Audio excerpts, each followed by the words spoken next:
Nearly 20 years ago, we had an illegal migrant on a flight about to be sent to sent the hell out of our country, to be frank. But his deportation was blocked by a do-gooder cabin crew from Air France, no less.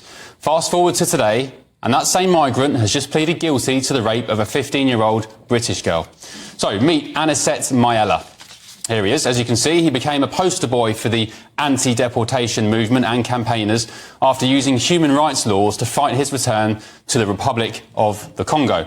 Mayella arrived in the UK in 2004 after paying an agent to smuggle him out of East Africa, where he claimed his life was at risk.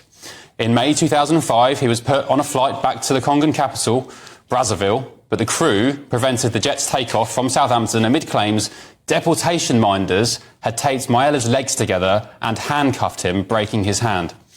So just to reiterate, the airline that thwarted the Home Office that day was Air France. How appropriate, bearing in mind what's going on now with the small boats crisis. A month later, Mayella won leave to remain in the UK, where, as you've already heard, he would go on to rape a 15-year-old teenage girl. So let's bring up that image of him again. Where is he? There we go. Migrants are not criminals. There he is, protesting in a scene that open border fanatics would undoubtedly get behind. Around his neck, as you can see, for radio listeners, reads a sign, "Migrants are not criminals." Let's be honest, the vast majority of migrants aren't criminals, but that guy definitely was. He was a dangerous sex attacker, in fact, and we had him on a one-way ticket back to his home country until a bunch of lefty social justice warriors thought they knew better. And here's a shock for you. They didn't. Let's get some reaction now from Conservative MP for East Worthing and Shoreham, Tim Lawson. Actually, Tim, you're my former MP. Very sad to see you're standing down, actually, but I'll ask you about that at the end. In the case of this, I was about to call him a gentleman, but he's not a gentleman. In the case of this man, Tim, lefty protesters, and it was actually Air France cabin crew, believe it or not, stopped him leaving the country, thwarted the democratic process, thwarted the British justice system, and he was allowed to stay in the UK and go on to rape. This is an absolute scandal, and let me say, it's not the only case either. I think that's the point, Ben. This happened quite a while ago, and now he's gone on to offend. The real issue is that this is not an isolated incident, and we've had many more recent cases where not just cabin crew, but even passengers have intervened to stop somebody being deported, who's got a criminal record, who's got absolutely no right to be in the country. It's legitimately they are being deported, and they've been taken off a plane. We've had Labour MPs signing letters petitioning for various people not to be deported, who then turn out to be criminals and commit criminal acts as well. So he's absolutely right in that sign, which there's migrants are not criminals, but some are. He was, and he shouldn't have been allowed to commit his criminal acts in this country when he was legitimately going to be deported. So Robert Jenrick, the former immigration minister, he was speaking last night, and he said that, to quote, the UK needs a more robust policy because a handful of symbolic flights to East Africa, talking about Rwanda, we're moving on to the small boats issue, wasn't going to be a good enough deterrent.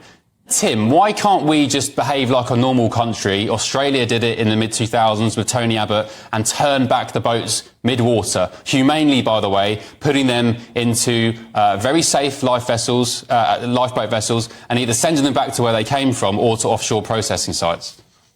If only. And it's a very different situation to Australia. Now, like it or not, we play by the rules. When boats leave French shores, and more needs to be done by the French to stop them leaving French shores, or if they do leave French shores, they should be intercepted at sea and brought back to those French shores. So it becomes a completely expensive round trip for migrants, paying people smugglers, only to be returned to French beaches. That would absolutely kill off this trade stone dead, but the French won't cooperate in doing that, which is the nub of this problem. Once those boats come into British territorial waters, like it or not, they become our responsibility.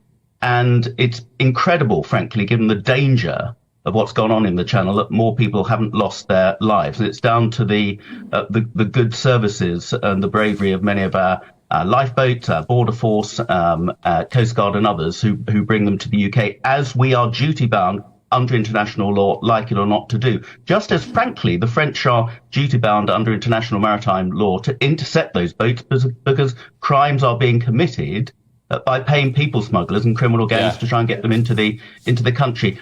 Frankly, it might be sound a nice idea. You cannot try and turn those boats around at sea, because then would be casualties. They shouldn't be leaving the French shores in the first place. Right, Tim, I know from first-hand experience you're a good MP, you've held your seat for a number of years. You announced you're stepping down a couple of days ago. You won't be standing at the next election. Is it anything to do with are you embarrassed about the way your party has handled not just illegal migration, but legal migration? You've had total control over it, yet you've allowed a city the size of Birmingham, every 2 years to come into this country. The services aren't sufficient enough to support them. Brits can't get dentist appointments, they can't get GP appointments, school appointments, no one can buy a house anymore. Are you embarrassed and ashamed by the Tories' record on migration? No, and that hyperbole doesn't help the situation. There are two factors. Is it hyperbole?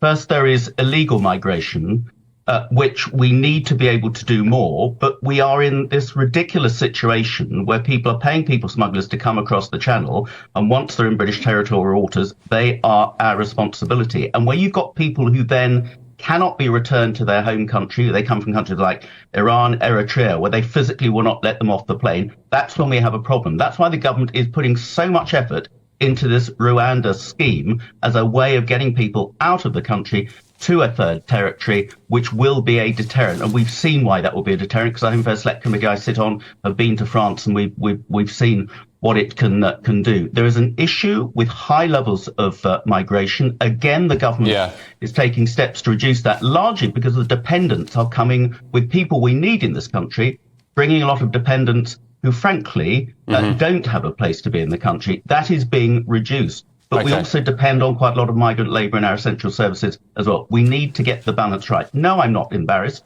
because we're actually doing something about it, because everyone else has just cried foul and said this is a disgrace, but come up with no practical solutions, which is what this government is trying to do.